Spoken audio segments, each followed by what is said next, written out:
In just a little bit, a Crosbyton woman is upset after being searched by police. She says an officer violated her, but Crosbyton P.D. argues everything was done by the law. KMAX Ann Parker is in studio now to explain.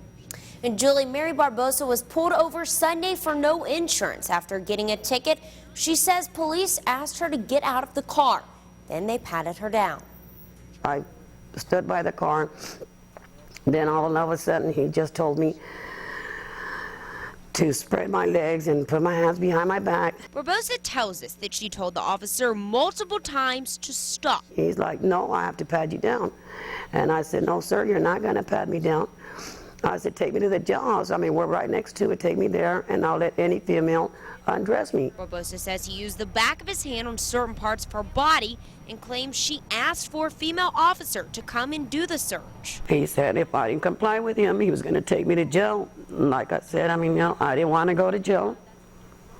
I didn't want to go to jail, so I did what he asked me. Crosbyton Police Chief tells us that until they get Barbosa's complaint in writing, they can't talk much about the investigations going on in this case.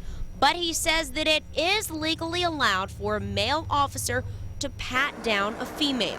When we feel it's appropriate, and we're, conducting a search, especially one for weapons or anything that's going to hurt that officer, then we need to take those preemptive measures to make sure nobody does get hurt. Chief Parrott tells us that unfortunately there are no female law enforcement officers in all of Crosby County. Another officer is present whenever such a pat down for weapons is conducted, simply because we don't have the resource of a member of the opposite sex to come out. I just felt bad once he started touching me because, like I said, he went in between my legs. He patted my bottom, and he did my breast, and that was it. Well, Chief Parrott says that once he gets her complaint in writing, he will review this case and decide where this investigation needs to go. And if an outside agency needs to get involved, he says he's willing to do so that they can get to the bottom of this. Julie? Thank you, Ann. Frustration tonight for the family of